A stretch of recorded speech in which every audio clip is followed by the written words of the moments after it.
ಮಂಗಳೂರಿನ ವಾಮಂಚೂರು Saint Joseph engineering college ವತಿಯಿಂದ 2 ದಿನ ಕಾಲ TR25 ತಾಂತ್ರಿಕ ಸಾಂಸ್ಕೃತಿಕ ಉತ್ಸವಕ್ಕೆ ಅದ್ದೂರಿಯಾಗಿ ತೆರೆ ಕಂಡಿತು. ಕಾಲೇಜಿನ ಬಾಸ್ಕೆಟ್ಬಾಲ್ ಕೋರ್ಟ್ನಲ್ಲಿ ಆಯೋಜಿಸಿದ್ದ ಕಾರ್ಯಕ್ರಮದಲ್ಲಿ ವಿಜೇತರಿಗೆ ಬಹುಮಾನ ನೀಡಿ ಗೌರವಿಸಲಾಯಿತು. ಇಂಜಿನಿಯರಿಂಗ್ ಕಾಲೇಜಿನ ವಿಭಾಗದಲ್ಲಿ ವಿನ್ನರ್ ಆಗಿ NMAMIT ನಿಟ್ಟೆ ಹೊರಹೊಮ್ಮಿದ್ರೆ, ದ್ವಿತೀಯ ಸ್ಥಾನವನ್ನ ಮಂಗಳೂರಿನ AJIET ವಿದ್ಯಾರ್ಥಿಗಳು ಪ್ರಶಸ್ತಿಯನ್ನ ತನ್ನದಾಗಿಸಿಕೊಂಡರು.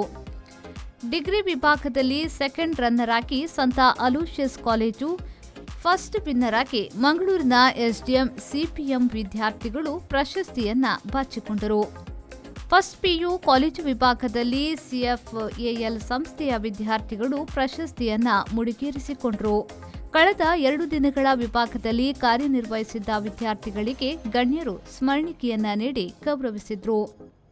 ಕಾರ್ಯಕ್ರಮದ ಅಧ್ಯಕ್ಷತೆಯನ್ನ SJECಯ ನಿರ್ದೇಶಕರಾದ ವಂದನೀಯ ಫಾದರ್ ವಿಲ್ಫ್ರೆಡ್ ಪ್ರಕಾಶ್ ಡಿಸೋಸಾ ವಹಿಸಿದ್ರು.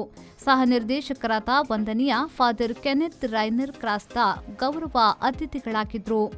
ಪ್ರಾಂಶುಪಾಲರಾದ ಡಾಕ್ಟರ್ ಯು ಡಿಸೋಸಾ, ಉಪಪ್ರಾಂಶುಪಾಲರಾದ ಡಾಕ್ಟರ್ ಪುರುಷೋತ್ತಮ ಚಿಪ್ಪಾರ್, TR 2025ರ ಸಂಯೋಜಕರಾದ ಪ್ರಿಯಾ ಮಿರಂಡಾ, ಸಚಿನ್ ಯು, ವಿದ್ಯಾರ್ಥಿ ಸಂಯೋಜಕರಾದ ಸುಹಾಸ್ ಎಲ್ ಕರಿಂಜಾ ಮತ್ತು ಸೃಷ್ಟಿ ಜಾಲನ್ ಉಪಸ್ಥಿತರಿದ್ದರು.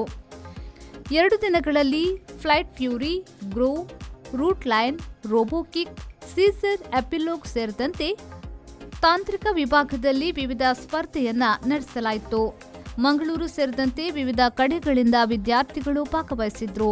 ಸುಮಾರು 789 ವಿದ್ಯಾರ್ಥಿಗಳು ಭಾಗವಹಿಸಿ ತಮ್ಮ ಕೌಶಲ್ಯವನ್ನ ಪ್ರದರ್ಶನ ಮಾಡಿದ್ರು.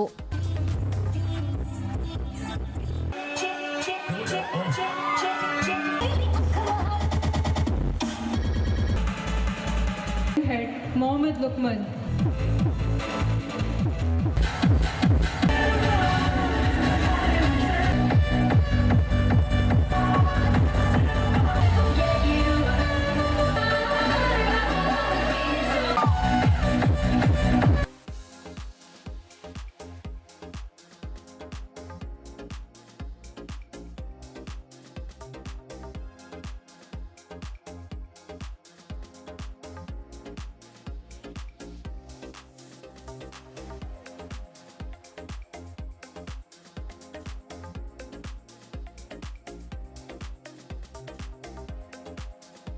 Nagesh Kavoor, V4 news, Mangaluru.